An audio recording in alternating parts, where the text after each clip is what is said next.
Assalamualaikum warahmatullahi wabarakatuh. Baik, saya Nasrul Ahmad. Pengertian pendidikan dalam Al-Quran. Yang pertama itu pengertian pendidikan. Secara umum, pendidikan adalah proses membimbing, mengembangkan, dan membina potensi manusia agar menjadi pribadi yang berilmu, berakhlak, dan bertanggung jawab. Dalam perspektif Al-Quran, pendidikan dikenal dengan istilah tarbiyah, taklim, takdib. Salah satu ayat utama tentang pendidikan adalah Quran surah Al-Alaq ayat 1 sampai 5.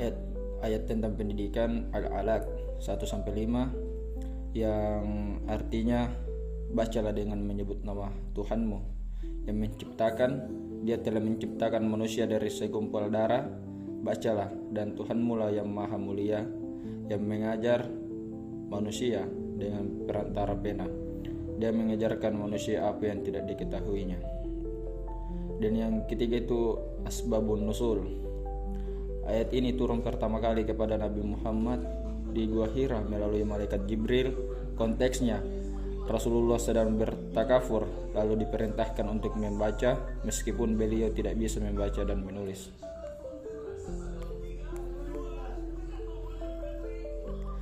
Selanjutnya itu tafsir ayat. Pertama itu Iqra, menunjukkan perintah belajar dan mencari ilmu. Yang kedua itu Bismi Rabbik, menegaskan bahwa pendidikan harus berlandaskan tauhid. Dan yang ketiga itu Allama bil qalam, menunjukkan pentingnya media pembelajaran atau tulisan. Dan yang keempat itu Allamal insana ma la ya'lam, menunjukkan Allah sebagai sumber ilmu. Selanjutnya itu kandungan ayat. Yang pertama, pendidikan dimulai dari tauhid. Yang kedua itu ilmu adalah anugerah Allah. Dan yang ketiga itu membaca dan menulis adalah fondasi peradaban. Dan yang keempat itu pendidikan bersifat bertahap dan berkelanjutan. Dan yang keenam itu analisis tarbawi. Pendidikan Islam tidak hanya intelektual tetapi juga spiritual. Jadi itu proses pendidikan harus memanusiakan manusia. Guru ideal meneladani sifat Allah sebagai Al-Alim, Maha mengajar. Ilmu harus mengantarkan pada penghambaan kepada Allah. Baik, saya Hairul Qaddafi ingin melanjutkan materi dari teman saya. Selanjutnya itu pengertian peserta didik dalam Al-Quran.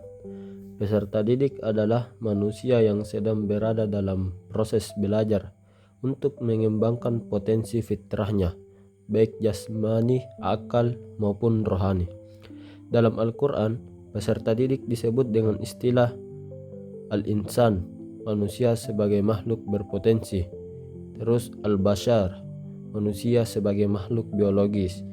Dan Al-Abd, manusia sebagai hamba Allah. Ayat yang sering digunakan adalah Quran Surah An-Nahl ayat 78 yang berbunyi Bismillahirrahmanirrahim. Wallahu akhrajakum min butuni ummahatikum la ta'lamuna syai'an wa ja'ala lakumus sam'a wal absara wal af'idah la'allakum tashkurun, yang artinya, dan Allah mengeluarkan kamu dari perut ibumu dalam keadaan tidak mengetahui sesuatu pun, dan Dia memberimu pendengaran, penglihatan, dan hati nurani agar kamu bersyukur. Nah, asbabun nuzulnya itu ayat ini turun sebagai penegasan kondisi fitrah manusia, bahwa manusia lahir tanpa pengetahuan tetapi dibekali potensi belajar.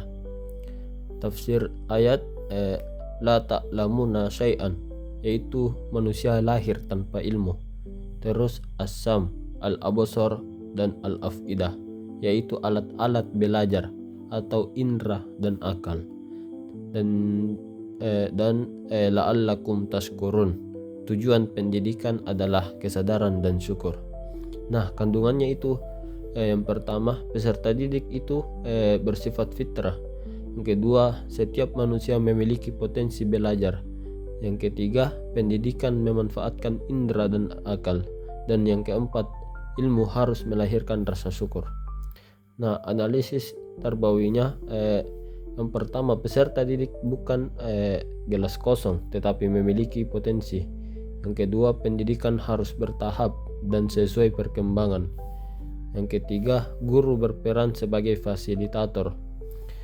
Dan yang keempat, tujuan akhir pendidikan adalah membentuk manusia yang bersyukur dan berakhlak. Nah, jadi kesimpulannya, Al-Quran memandang pendidikan sebagai proses ilahiyah yang berlandaskan tauhid dan ilmu, sedangkan peserta didik adalah manusia berfitrah yang memiliki potensi berkembang. Pendidikan Islam bertujuan membentuk manusia yang berilmu, beriman, dan berakhlak mulia. Mungkin hanya itu yang dapat kami sampaikan. Assalamualaikum warahmatullahi wabarakatuh.